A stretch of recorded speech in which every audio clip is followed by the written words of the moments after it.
Hey there.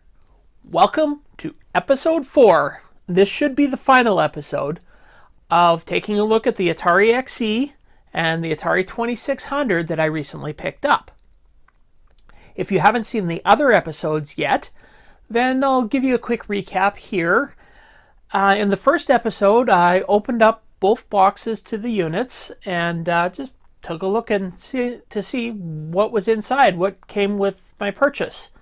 If you haven't seen that video yet, I'll put a link up here, and also there'll be links to all the other videos in the description below.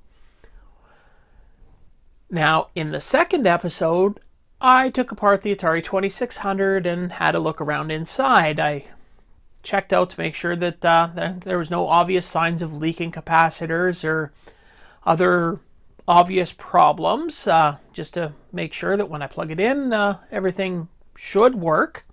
If you haven't seen that video yet, well, there's the link, and down there too. And then in the third episode, I finally got to take apart that gorgeous looking Atari XEGS. It was so bright and shiny on the inside. I had to look it over to make sure that also there was no obvious signs of problems, because I really did not want that thing to go boom when I plug it in. I hate magic smoke.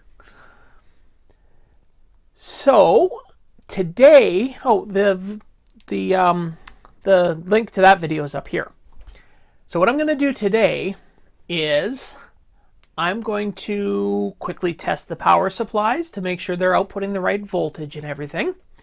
And as long as that's working, I'm going to plug both these machines in and, well, I'm going to play with them. All right, let's get started. So we're here now to test the power supplies. And I've got everything plugged in, ready to be turned on. I've got a spare Atari 2600 aftermarket adapter to compare that one to. And I've got nothing to compare the Atari XE one to, but I have looked it up, and we should have 3 grounds on that side, 3 +5s on this side, and nothing on the bottom pin. So let's begin. So we'll get our ground in there.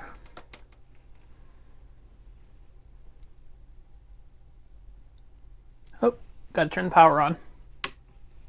There we go.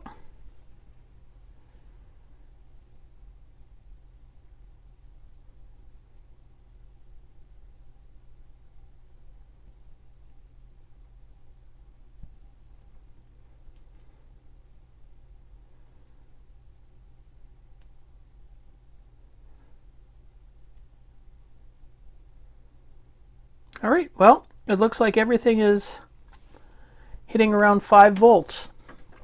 On any of the ones that I've seen where these have failed, they're usually up around 12, 14 volts. So this power supply seems to be in good working order. And now, this should be giving out 9 volts. DC. So let's check it out.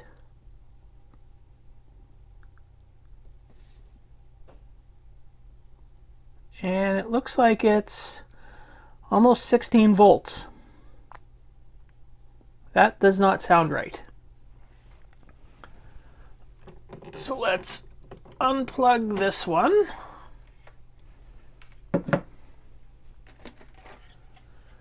And check out my brand new aftermarket one that I bought for my 2600 Junior.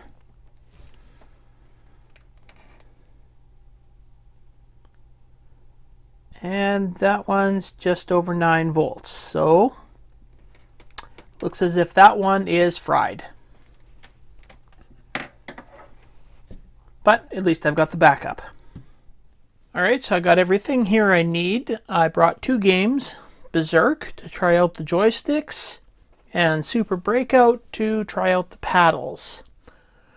One problem is that this machine came with this to hook it up to the TV. I don't have a TV with a VHF connector, so I can't use this. Luckily, I've got this one, which has the coaxial connector. It's got the goes to the TV in the coaxial connector. You can also hook a coaxial cable into it. You can also hook this into here. Okay, so I will hook this up to the back of the TV and be right back. All right, that's hooked up. Now the next thing is the power. Now, as I showed you earlier, the power adapter that came with this does not work, so this is my aftermarket one that I use for my Atari Junior. So we'll hook it in. There we go. We'll try Berserk first, since I have the joysticks hooked up right now. And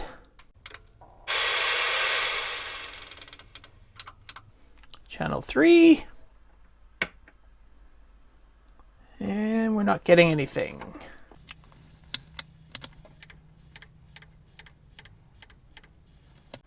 Alright, I'm going to play around with a few things and be right back, see if I can figure out what's going on here. And I'm back.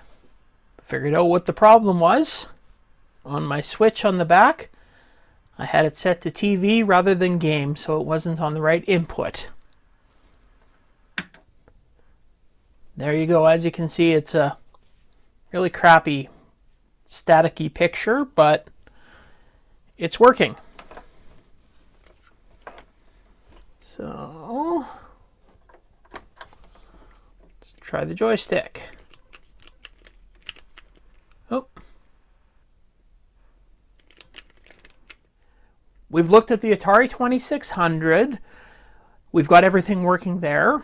We've checked out the power sources for the Atari XE, so now there's nothing to do but plug it in and test it out. One of the interesting things about the Atari XE is that if you turn it on without a cartridge inserted and without the keyboard attached, it loads directly into Missile Command, which is stored directly in the memory of this computer. So we'll try that out. And I'm going to use one of the joysticks from the Atari 2600 because for now I'm just going to leave the joystick that came with this in the package. So we plug this into the side. And then we're going to use a coaxial cable with an adapter on the end. And plug that into the RF out. And then plug in the power connector. And then we're going to give everything power. Turn the TV on to channel 3. There we go. And here we go.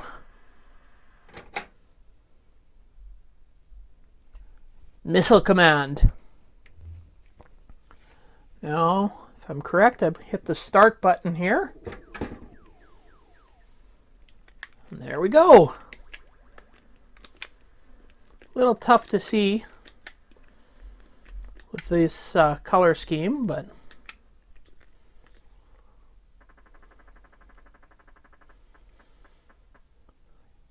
it works fantastic.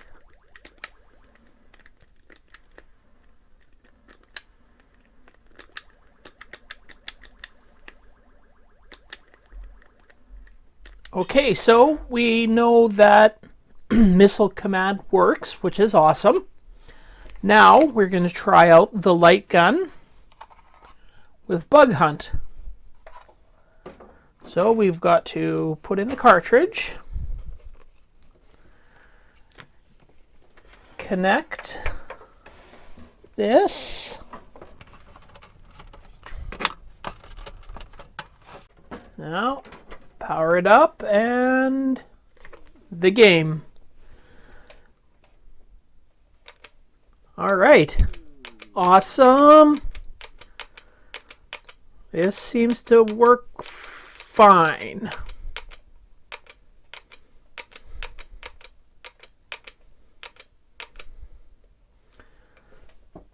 Okay, well, I guess the next thing to do is to try out BASIC and maybe run the diagnostic that is built in to this machine. Here we have the keyboard to hook up to the main unit. So as you can see, there's two little tabs on the top that hook under this to basically turn it into one complete unit. Now you hook up the keyboard over here. Now with the keyboard attached, turning it on should boot you straight into BASIC.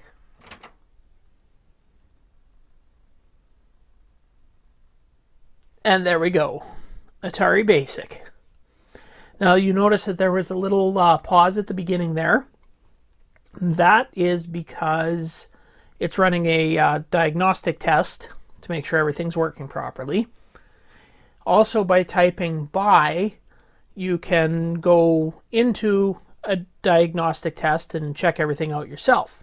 First, before we do that, I want to write a quick little program.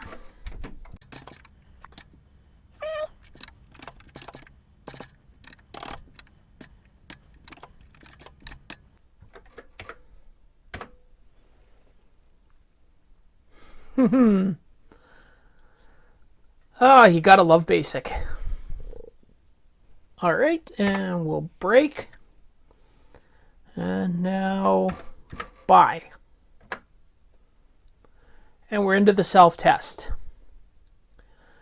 So the memory, select. Gotta push the button up here. Oh, let's do all tests. Start. Now it tests out, you get a green bar when the test is positive, and for the ROM, and now it's doing the RAM test. It's testing each kilobyte of RAM, and you get a green dot when it's good, red dot if it's bad.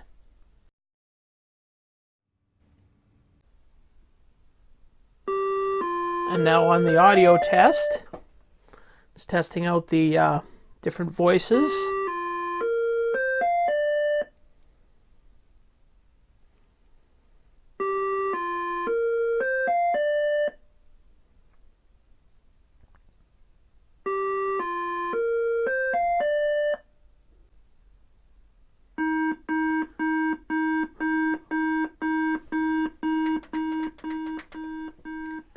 And now in the keyboard test, tests out a bunch of different things, and now it just goes back into the memory test.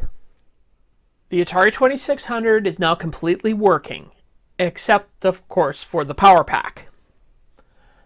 And I have finally gotten to plug in this Atari XEGS, and I am now so excited about all of the things I'm going to get to learn how to do on this, the games I'm going to get to play. I've got so much to do, so I am going to stop this video now and play with the Atari. So all I got to say now is thanks for watching, and if you like the video, you can give it a thumbs up, you can subscribe, share the video, leave a comment below.